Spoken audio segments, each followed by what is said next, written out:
성경과 과학 105번째 시간입니다. 오늘은 죽음의 법칙에 관하여 말씀을 나누고자 합니다. 하나님이 하시면 됩니다.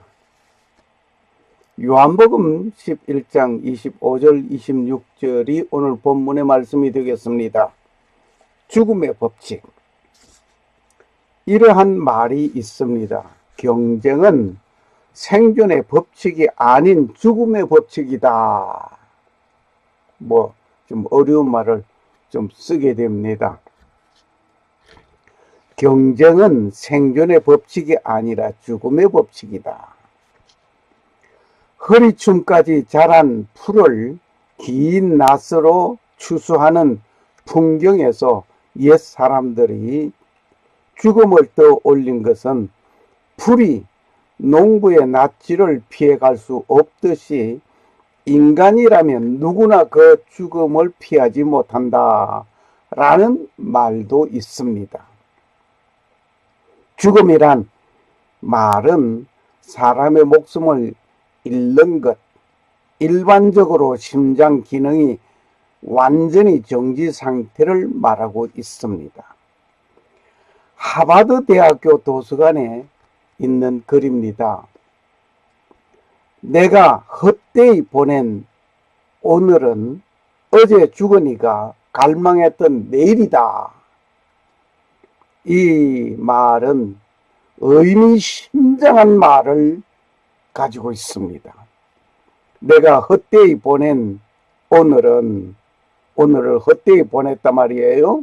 그랬다고 한다면 어제 죽은 지난날에 죽은 이가 갈망했던 내일이다. 정말 의미심장합니다. 잘 사는 것만큼 잘 죽는 일도 중요한 것입니다. 영어로는 death, die 라고 합니다. 죽는 것, 사망, 생의 종말, 죽다, 사망하다, 사라지다 등으로 사용하고 있습니다. 이 죽음은 누구나 피할 수 없는 것입니다. 아무도 피할 수 없는 괴물이지요. 지금으로부터 약 15년 전 나는 가끔 다음과 같은 꿈을 꾸었습니다. 상갓집에 찾아갔습니다. 누가 죽었기에 이렇게 요란한고 하면서 갔습니다.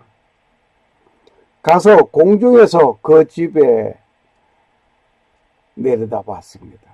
그 집을 내려다보는데 송장을 메고 나오는 상여를 보았습니다. 누군고 하니 다른 사람이 아니고 나였습니다. 자신이 죽어 있는 것을 모르고 자신이 죽어 있는 모습, 송장을 떼매고 나가는 그 모습을 봤습니다. 그리고는 잠을 깨고 나였습니다. 그런데 그 뒤로는 이러한 꿈을 꾸지 못하고 있습니다. 좀 특이한 일이었습니다. 이제 너는 죽을 준비하여라는 메시지인지 모르겠습니다. 그렇다면 지금은 죽을 준비가 다 된 것인가 하면서 나를 또 되살펴 보기도 합니다. 지금 나는 여러분에게 이런 질문을 하나 드리겠습니다. 만일 당신은 몇 년, 몇 월, 며칠, 몇 시에 죽음이 온다는 것을 알게 된다면 그 죽음의 날짜가 오기 전까지 어떻게 살겠습니까? 지금 여러분들이 잠시 생각해 보시기를 원합니다. 조용히 본 강의를 멈추고 생각할 시간을 드리겠습니다. 음악을 들으면서 생각해 보시기를 바랍니다.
그날에는 내가 죽을 것이니 내 마음껏 인생을 즐기면서 살자고 할 것입니까?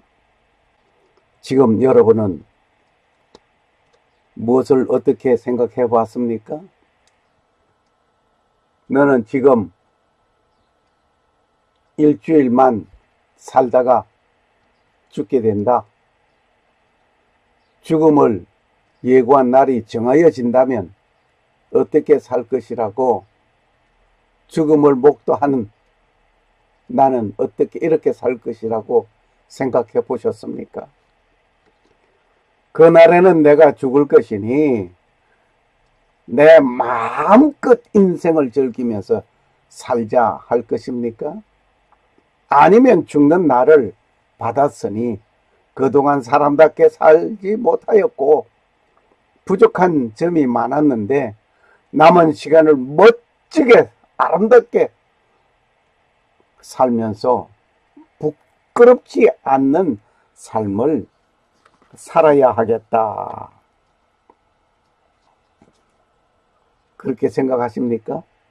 보고 싶은 분들을 얼굴을 찾아 방문하고 하고 싶은 말들을 하고 많은 추억들을 만들기로 하시겠습니까? 여러분의 생각은 어떻습니까?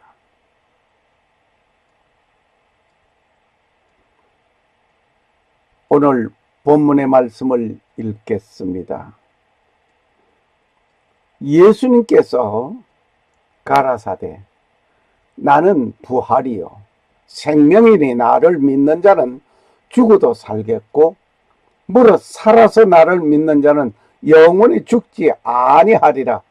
이것을 네가 믿느냐? 요한복음 11장 25절 26절 말씀입니다. 오늘 좀 심각하지요.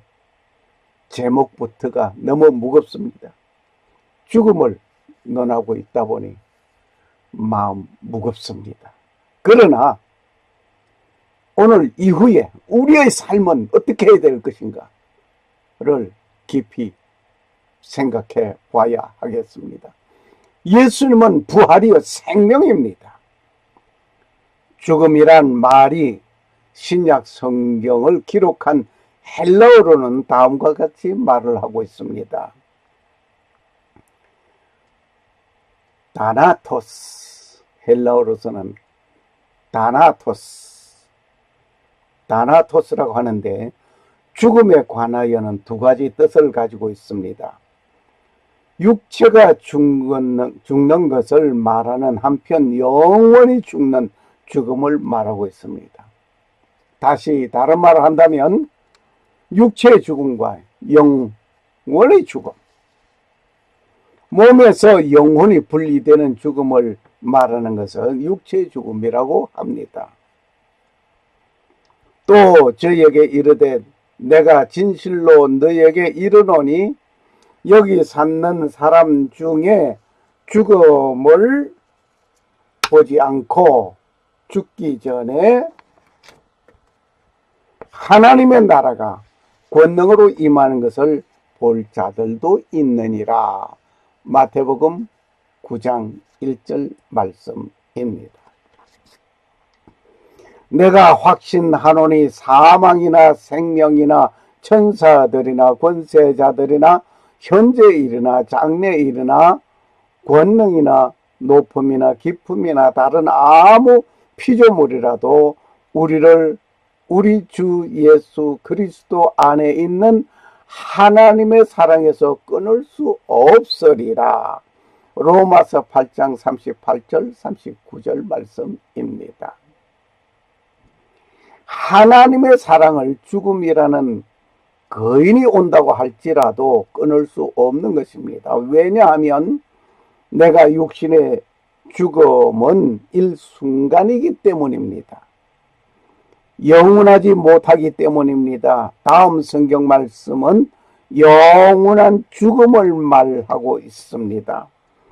저희가 이 같은 일을 행하는 자는 사형에 해당하다고 하나님의 정하심을 알고도 자기들만 행할 뿐 아니라 또한 그 일을 행하는 자를 옳다 하느니라. 로마서 1장 32절 말씀입니다. 이 말씀은 하나님의 말씀에 정하여져 있는 죄악들을 알고 있으면서 그 죄악을 행할 뿐 아니라 그 죄를 짓는 자들을 옳다고 하는 거짓에서 거짓을 행하고 말을 하는 자는 영원한 죽음을 면치 못할 것입니다. 하나님의 말씀은 세상 사람의 법에도 그대로 적용됩니다. 하나님의 말씀이 하나님의 백성들에게만 해당되는 것이 아닙니다. 세상에서 거짓말하는 자들이 있습니다. 내가 살아남기 위하여 남을 속이는 자들이 있습니다. 하나님의 심판은 공의롭습니다. 공의롭게 행합니다. 그래서 불신자이든 신자이든 하나님의 말씀은 하나님의 말씀입니다. 거짓말은 한 번으로 끝나지 않습니다. 그 거짓말을 합리화시키기 위하여 다른 거짓말을 동원하게 되고 그 거짓말을 뒷받침하기 위하여 다른 사람을 동원하기까지 합니다. 비근한 예를 들어보겠습니다. 온 국민을 속이고 없는 사건을 만들어 한 정권을 죽이고 강탈하는 행위, 그 일을 합리화하기 위하여 언론과 검판사까지 물갈이한 정권은 거짓으로 일삼는 공산당의 무리패들을 만나고 거짓 평화 쇼를 하는 일들이 있습니다. 전직 정부에서 물려받은 돈을 펑펑 물쓰듯이 하면서 일자리는 늘리지 않고 고용정책의 실패를 전직 정권의 탓으로 돌리는 못된 거짓말쟁이 정권은 분명히 심판의 날이 오게 될 것입니다.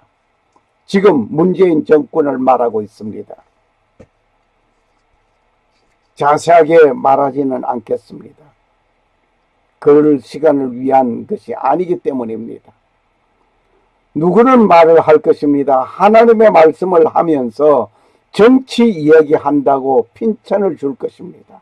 그러나 잘못을 잘못이라고 말을 못하고 지나간다면 그 잘못을 잘한다고 인정하는 일밖에는 되지 않습니다.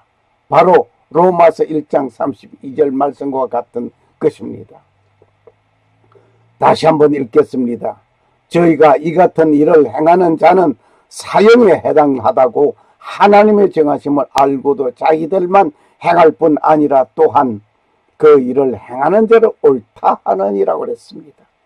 거짓말을 행하는, 너 거짓말했어, 아니야, 잘못이야 하고 말하지 않고 지나간다는 것은 그 거짓말과 잘못을 인정해 주는 것밖에는 되지 않습니다. 잘못하는 일을 보고 침묵하는 것은 금이 아닙니다. 침묵은 금이라고 하였지만 잘못을 잘못했다고 말하지 않고 침묵하고 지나가서는 금이 아닙니다. 잘못하는 것은, 방조하는 것은 하나님께 범죄하는 행위입니다. 잘못하는 것을 방조하는 것은 함께 그 잘못에 동참하는 자입니다. 잘못하는 것을 옳다고 인정하는 죄도 하나님은 영원한 죽음에 차여지게 될 것을 분명합니다. 하나님의 뜻대로 하는 근심은 후회할 것이 없는 구원에 이르게 하는 회개를 이루는 것이요 세상 것임은 사망을 이루는 것이라 고린도후서 7장 10절 말씀입니다. 하나님의 뜻대로 하는 근심 후회할 것이 없습니다. 왜? 구원에 이르게 하게 되는 회개를 이루게 되기 때문입니다. 세상 근심은 사망을 이루는 것입니다. 너는 흙이니 흙으로 돌아갈 것이니라. 창세기 3장 19절 말씀입니다. 하나님은 말씀하셨습니다. 하나님은 흙을 가지고 사람을 만드시고 코에 생기를 불어넣었습니다. 결코 코에 생기를 불어넣은 그 결과 생명이 되었습니다. 우리가 코로 숨을 쉬는 이유를 여기서 발견하게 됩니다. 하나님께서 코에 생기를 불어넣었기 때문입니다. 만일 입에 생기를 불어넣으셨다, 키스를 하면서 말입니다. 생기를 불어넣으셨다 한다면 입으로 말을 하고 음식도 먹고 욕설도 하고 숨을 쉬어야 하니 아따 되게 바쁩니다. 하나님은 그렇게 만들지 않고 입의 일은 입이 하도록 하게 했습니다. 코로는 숨을 쉬면서 냄새도 맡게 되는 것입니다. 냄새는 숨을 쉬면서 들어오는 냄새를 확인하는 것입니다. 하나님의 창조의 솜씨는 너무나 완벽합니다. 완벽하신 작품을 만들어주신 하나님께 감사를 드립니다. 사람의 육체가 흙으로 만들어졌다는 것을 증거는 흙의 원소와 사람의 육체의 원소가 기호가 같다는 과학자들의 말이 있습니다. 이렇게 죽음은 사람으로서의 필연적으로 맞이하는 괴물인 것이 있습니다. 그것이 바로 죽음. 지금 계속해서 죽음은 정말 놀라운 괴물 중에 하나입니다. 아무도 이 죽음을 피하여 갈 수 없습니다. 창조주 하나님의 아들 예수님도 십자가에서 죽었습니다. 그분은 십자가에서 뛰어내려 오실 수 있습니다. 십자가에 못 박을 자는 뿌리칠 수 있는 능력도 있습니다. 십자가에 못을 박는 자들을 뿌리치고 돌아갈 수도 있습니다. 태초에 말씀이 계시니라. 이 말씀이 하나님과 함께 계셨으니 이 말씀이 곧 하나님이시니라. 요한복음 1장 1절 말씀입니다. 이 말씀을 보면 예수님은 창조주이십니다. 하나님과 함께 계셨습니다. 그리고 그분은 하나님이십니다. 그러한 분이 십자가에서 무능한 모습 같이 보여졌습니다.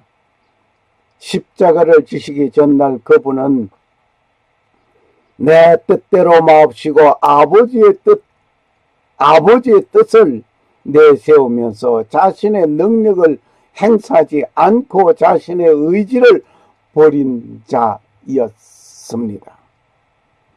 그리고 자신을 구할 천사를 호출할 수 있는데도 불구하고 부르지 아니하였습니다. 더더욱 자신을 위한 어떤 변호의 말씀 한마디도 하시지 아니하였습니다. 자신의 위험한 처지에서 구하여 달라고 요청하지도 아니하였습니다. 어떻게 보면 자신을 방치한 모습 같습니다. 예수님은 매달아 올린 십자가에서 내려오지도 않았습니다. 예수님은 창조자이었지만 어느 것 하나 그 능력을 행사하지 아니한 무능력한 인물같이 죽었습니다. 최후에 죽어가면서 십자가에서 한편 강도가 회개하는 그에게 나와 함께 낙원에 있을 것을 약속하시는 구원을 소망을 베푼 그 손길 죽음이었습니다. 여러분은 자신을 위하여 어떤 능력을 행하지 않는 그 모습을 보고 어떻게 생각하시겠습니까? 그분은 자신을 위하여 어떤 능력을 행하지 않았습니다. 그 모두는 온 세상 죄를 다루고 가는 하나님의 어린 양을 보라 하신 말씀같이 묵묵히 십자가에서 어린 양같이 번제물이 되셨습니다.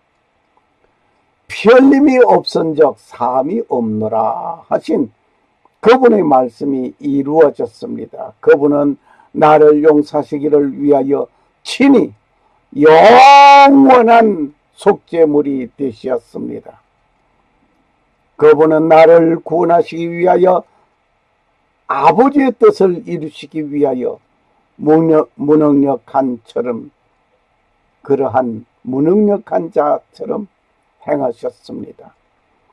갈보리 십자가 위에서 예수 그리스도께서 죽으시며 외치신 말씀을 상고해 보십시오. 십자가 위에서 말씀하신 7마디의 말씀 있습니다.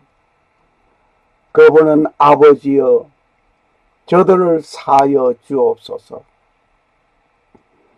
자기를 조롱하고 십자가에 못 박기 위하여 증오하고 핍박하던 그 모든 자들을 위한 증오의 중보의 기도였습니다.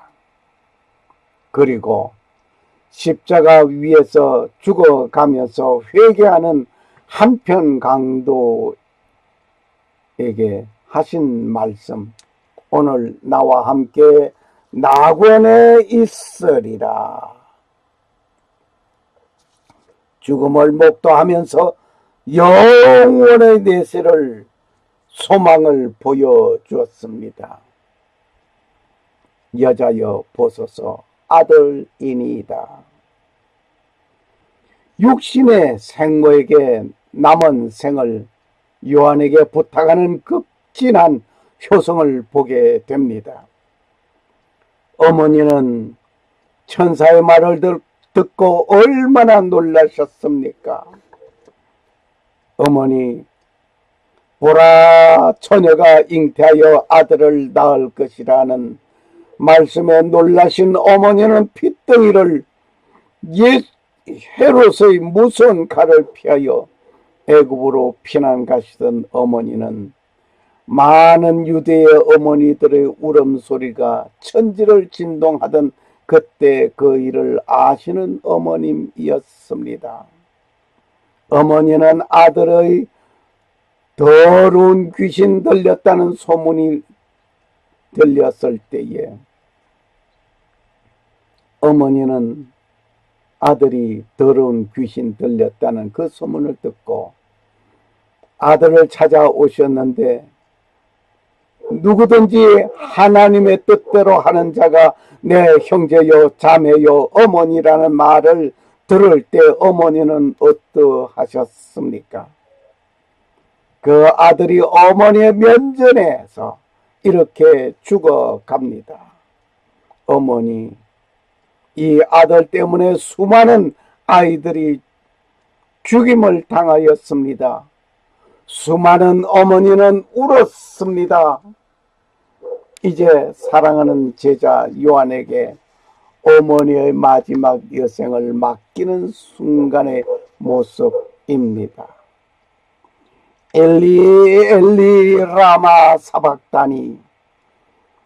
온 세상 죄를 지신 예수님은 하나님 아버지의 버림을 받는 순간의 절규이었습니다. 누구 때문에 아버지의 버림을 받았습니까? 그분의 버림은 나의 허물과 죄 때문이었습니다. 내가 목마르다. 육체 갈증을 호소하는 순간입니다. 그분은 사마리아 우물가에서 물 좀 달라고 하시던 예수님이었습니다. 내가 주는 물을 마시는 자는 영원히 목마르지 아니하리라 고 말씀하시던 예수님이었습니다. 나의 주는 물은 그 속에서 영생하도록 솟아나는 샘물이 되리라고 말씀하시던 예수님입니다. 광야에서 내리쬐는 태양의 열기에 타오르는 갈증에 목말라 하심이었습니다. 육체의 탈수 현상을 느끼면서 온 인류가 영혼의 갈증을 외면하는 자들을 향한 목마름의 외침이었습니다. 생명의 떡이 되시고 생수가 되신 예수님은 지금 영혼의 목말라 하시는 자에게 생수로 채워주시려고 외치는 내가 목마르다 외침이었습니다. 이제는 그 구속 사역을 다 이루신 예수님은 다 이루었다고 말씀하십니다. 그리고는 아버지에게 내 영혼을 아버지 손에 부탁하나이다 는 마지막 외침이었습니다. 아버지는 만유보다 크시도다. 아무도 아버지의 손에서 빼앗을 수 없습니다. 그 아버지의 손에 내 영혼을 부탁합니다. 예수님은 내가 진리요 길이요 생명이라고 말씀하시던 분은 나로 말미암아 아버지께로 간다고 말씀하시던 예수님, 그는 아버지께 그의 영혼을 부탁합니다. 너희는 마음에 근심하지 말라. 하나님을 믿으니 나를 믿으라. 내 아버지 집에는 거할 곳이 많다고 말씀하시던 예수님은 그의 영혼을 아버지께 부탁하였습니다. 스데반도 주 예수여 내 영혼을 받으시옵소서라고 외치던 것 같이 나도 그렇게 외치고 가리라. 창조주 하나님의 아들 예수님도 이렇게 죽음을 피하지 못하였습니다. 한 번 죽는 것은 사람에게 정하신 것이요 그 후에는 심판이 있으리라. 히브리서 9장 27절. 이 죽음은 누구에게든지 정해놓은 것입니다. 죽은 후에는 심판이 있을 것을 분명히 말씀하고 있습니다. 누구든지 죽음이라는 거인을 피하지 못합니다. 이 죽음의 법칙은 누가 피할 수가 있겠습니까? 누가 이 죽음의 법칙을 피하여 갈 수가 있겠습니까? 그런데 죽음의 법칙에서 벗어난 자들이 있다고 한다면 여러분 믿어집니까? 창조주 예수님도 십자가에서 죽었습니다. 그러나 그분은 3일 만에 다시 살아나셨습니다. 아무도 예수님은 죽음이라는 거인 앞에 피하지 못하는 이 모습 자신도 그랬고 오늘 여러분과 나도 그랬습니다마는 그러나 죽음의 법칙에서 벗어난 자를 보겠습니다. 다시 말을 하면 죽음의 법칙, 이 죽음의 법칙을 벗어나지 못한 자가 있었는데 오늘 벗어난 자를 보겠습니다. 그런데 죽음을 모르고 이 지구상에서 사라져 버린 자가 있습니다. 어떡하지요? 죽음의 법칙에서 어긋난 자가 있단 말입니다. 에녹이라는 분은 65세에 무두셀라를 낳았습니다. 이 에녹이라는 분이 무두셀라를 65세에 낳고 그리고 300년을 하나님과 동행하면서 자녀를 낳습니다.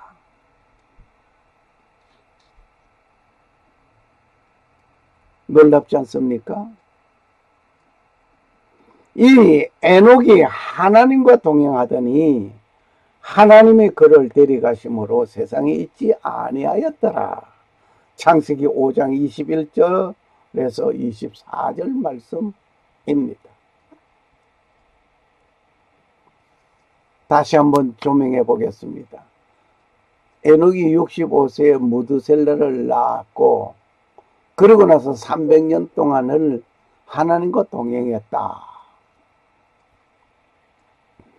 그리고 말씀을 보니까 에녹이 하나님과 동행하더니 하나님이 그를 데려가심으로, 하나님이 데려갔다는 얘기는 죽음을 보지 않고 데리고 간 겁니다.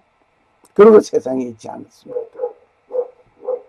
에녹이 하나님과 동행한다는 핑계로 인간 삶을 등지고 살아간 인물은 아닙니다. 오늘날 많은 성도들이 하나님을 더 잘 섬긴다는 핑계로 가정생활도 직장생활도 등한시하는 자들이 있습니다.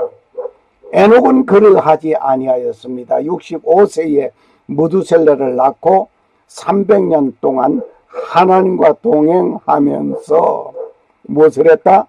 자녀를 낳았다고 했습니다. 자녀를 낳았다고 하는 그 자녀들의 이름은 기록되지 않았습니다. 에녹은 가정에도 충실한 아버지였습니다. 그리고 에녹은 한 아내의 남편으로서 충실한 자였습니다. 세상에서도 믿음 생활을 잘 한다는 사람은 가정에서도 직장에서도 친구 우정에서도 어느 모습이든지 흠이 없는 삶을 살아야 합니다. 그리고 죽음의 법칙에서 벗어난 인물이 또 한 분 있습니다. 그는 엘리야입니다. 엘리야는 불수리와 불말들이 엘리사와의 사이를 갈라놓으며 엘리야는 회리 바람을 타고 성천하면서 이 땅에서 죽음을 보지 못하고 사라졌습니다. 열왕기하 2장 11절 말씀입니다. 여기에서 엘리야와 엘리사를 잘 구별하셔야 됩니다. 엘리사는 엘리야의 제자입니다. 엘리야는 불말과 불수레를 타고 성천해 버렸습니다.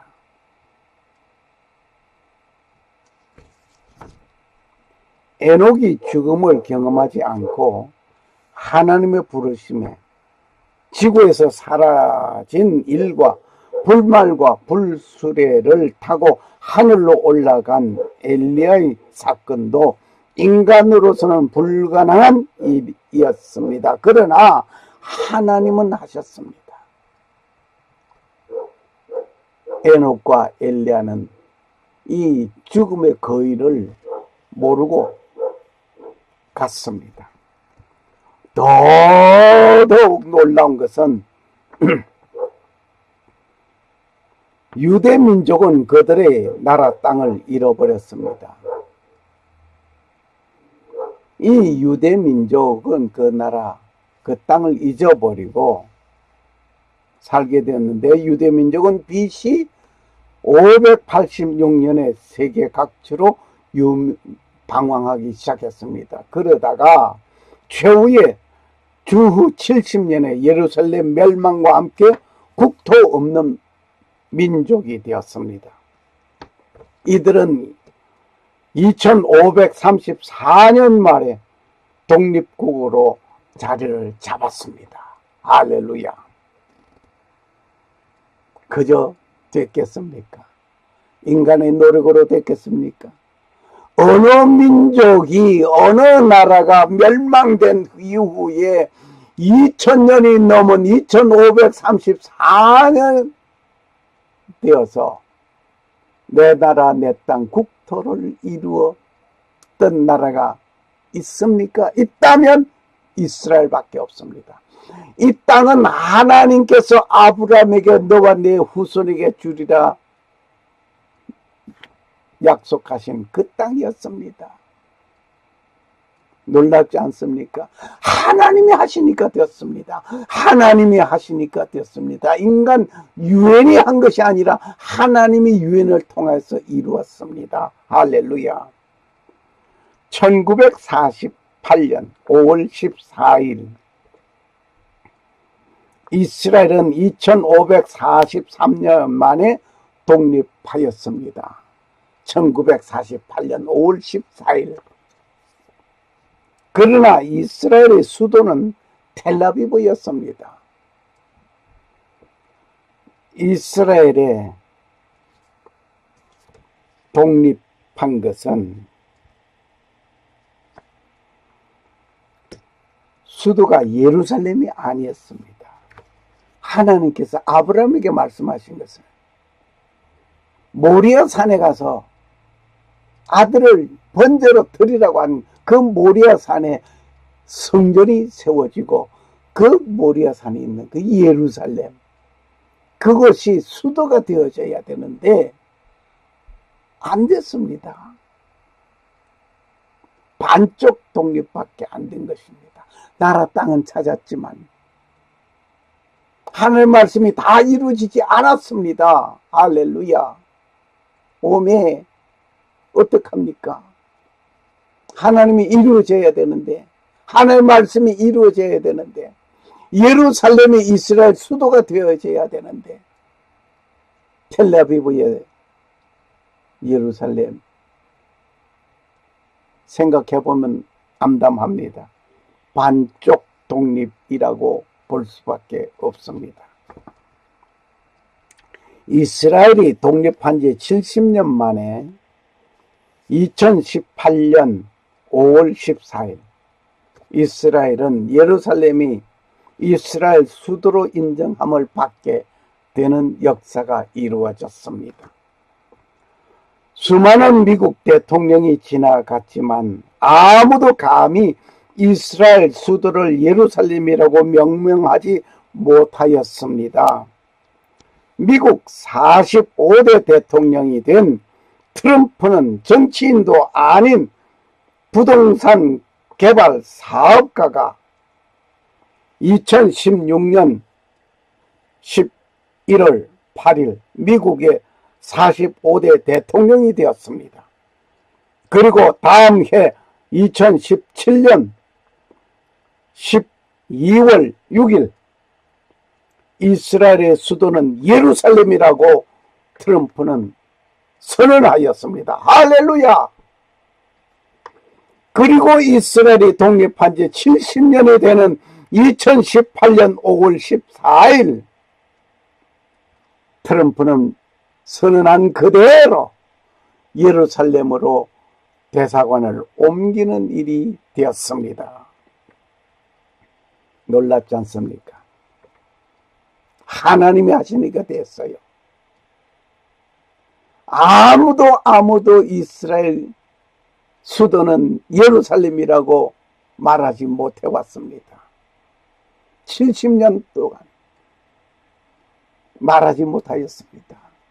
그런데 정치가도 아닌 부동산 개발 사업자가 정객에 나타났을 때 누가 대통령 되리라고 믿었습니까? 그런데 하나님은 하시니까 되었습니다. 하나님이 역사하시니까 되었습니다. 예루살렘은 명백히 이스라엘의 수도임을 인정하였고 이는 이 현실은 받아들이는 것은 이상도 이하도 아니라 그대로라고 말합니다.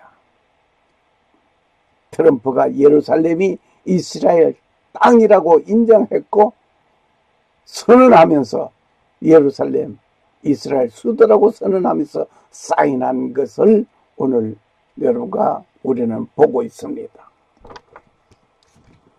인간은 불가능한 것이지만 하나님께서 하시면 모든 것이 가능합니다. 할렐루야. 인간은 불가능한 일들이 하나님은 하십니다. 성경 기록이 상식적으로 이해되는 것이라고 한다면 성경은 아닙니다.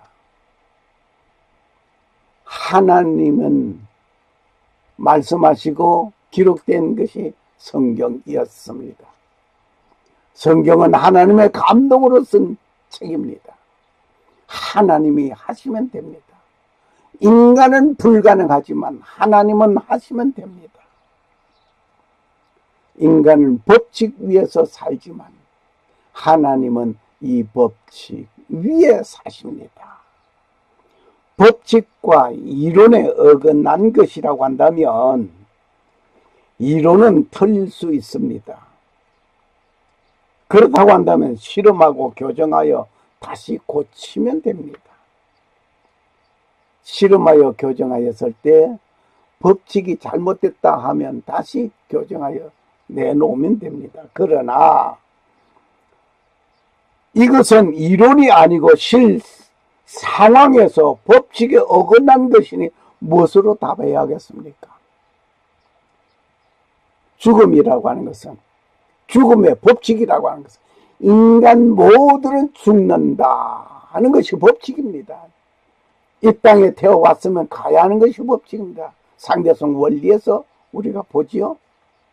이것이 있으면 저것이 있고 이 세상이 있으면 저 세상이 있습니다. 그런데 많은 사람들이 이 세상은 인정하면서 저 세상은 인정하지 않으려고 합니다. 천국이 있습니다. 천국이 있으면 지옥이 있습니다.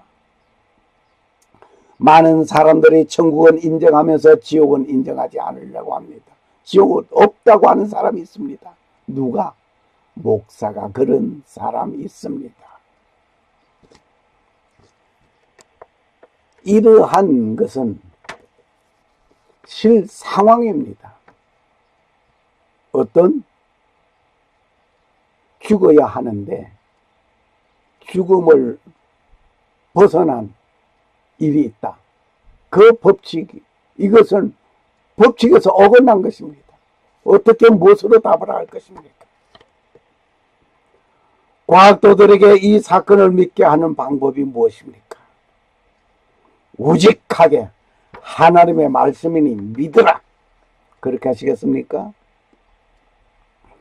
이 법칙을 정하신 분이 이 법칙을 벗어날 수 있는 분이 있습니다. 그분은 우주를 창조하신 분입니다. 우주를 창조하신 분. 만이 이 법칙을 예수님께서 물 위로 걸어갔다. 떡 5개와 물고기 2마리로 5,000명을 먹였다. 물로서 포도주를 만들었다. 등등의 어떤 기적과 어떤 행위, 모든 법칙을 다 벗어났습니다. 예수님은 법칙에 준하여 사는 분이 아니고 법칙 위에 사시는 분입니다. 왜? 창조주 하나님이시기 때문입니다. 그 창조주가 죄를 범한 인간을 구원하시려고 이 땅에 오셨습니다. 죄로 인하여 죽을 인류를 구원하기 위하여 번제물이 되시기 위하여 십자가에서 죽임을 당하였습니다. 이것이 하나님 아버지의 사랑이었습니다. 세상 죄를 지고 가는 하나님의 어린 양이었습니다. 지금 그분을 개인적으로 믿고 영접하고 만나시기를 소원합니다. 그분은 자기를 믿는 자, 자기를 영접하는 자, 영원한 생명을 주십니다. 할렐루야. 그렇게 하시기 위하여 죽음에서 끝내지 않으시고 부활하셨습니다. 그의 부활하심은 우리에게 새 생명을 주시기 위한 것이었습니다. 우리의 처소를 예비하시려고 승천하셨습니다. 그분은 마지막 심판의 주님으로 만왕의 왕으로 재강림하실 것입니다. 더 이상 지체하지 말고 지금 이 순간 그분을 개인적으로 꼭 만나시기를 원합니다. 이 과거의 법칙을 벗어난 일을 하시는 자가 계신다면 그분은 곧 창조주만이 하실 수 있는 일이었습니다. 창조주만이 이 과거의 법칙을 벗어난 기적을 행하십니다. 곧 이 기적들, 이 법칙을 정하신 창조주이심을 증명해 주는 것입니다. 우리는 성경을 읽을 때에 우리가 이해하고 상식에 맞는 말만 이 성경 속에 있다면 성경을 읽고 믿을 이유가 아무도 없습니다. 아무것도 없습니다. 세상에는 도덕적이고 교양 있는 서적들이 많이 있습니다. 그런 분들이 많이 있습니다. 그런데 성경에는 우리가 이해가 되지 않고 상식에 어긋나는 일들이 있는 그것이 왜 그렇습니까? 이 모두가 창조주 그분임을 증명하고 있단 말입니다. 세상 교양서적과 같다고 한다면 성경은 있을 필요가 없습니다. 예수님 있을 필요가 없습니다. 창조주이심을 증명하기 위해서 세상 법칙 위에 행하신 일들입니다. 성경 기록이 어떤 분들은 황당하여서 예수님을 믿지 못한다고 하는 사람이 있습니다. 하지만 나는 이 놀라운 일들 때문에 예수님을 믿습니다. 할렐루야. 어떤 분은 성경 기록에 어떤 것은 허황돼서 믿지 못한다고 하지만 나는 그러기 때문에 믿습니다. 어떤 상식의 이해를 벗어나고 어떤 과학의 법칙에서 벗어나신 분이 계십니다. 지금 그분을 개인적으로 꼭 만나시기를 바랍니다. 그분은 우주 만물의 창조자이십니다. 그리고 우리의 상식을 뛰어넘어 역사하시는 분이십니다. 그분은 생명의 근원이십니다. 우리가 잃어버렸던 모든 것을 회복시키시려고 오셔서 십자가에서 죽으시고 부활의 본을 보여주셨던 분입니다. 서핑하기 위하여 바다에 가서 서핑보드를 탄다고 되는 것은 아닙니다. 이들은 서핑하기 위한 모든 준비를 하고 기다리는 것이 있습니다. 무엇을 기다릴까요? 그들은 파도가 오기를 기다립니다. 오는 그 파도를 타고 내려오는 것입니다. 성도는 하나님의 때를 기다려야 합니다. 하나님의 때를 기다려야 하는데 때를 잃게 된다고 한다면 문제는 심각합니다.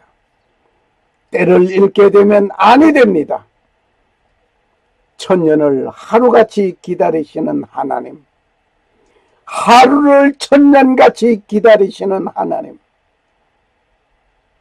그 이유는 무엇 때문에 그렇게 기다리십니까? 하나님의 때를 기다리시기를 바랍니다.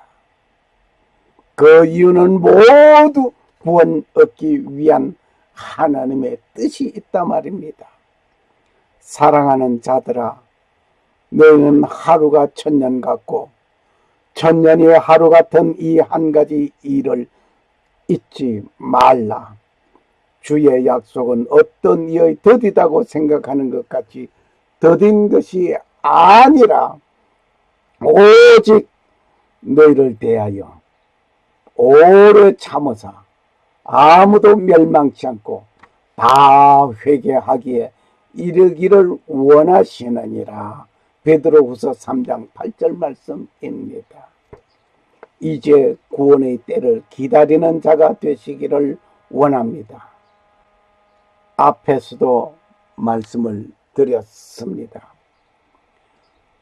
예수님의 모든 기적들을 행하신 것은 예수님께서 창조주이심을 믿게 하기 위한 것입니다. 성경의 죽음의 법칙에서 벗어난 일들, 그리고 사건들, 여러 가지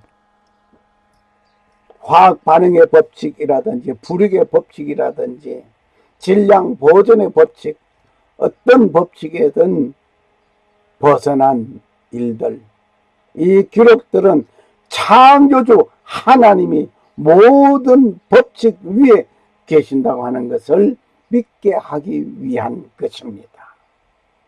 그리고 하나님의 때를 기다려야 합니다. 하나님의 때를 기다려라.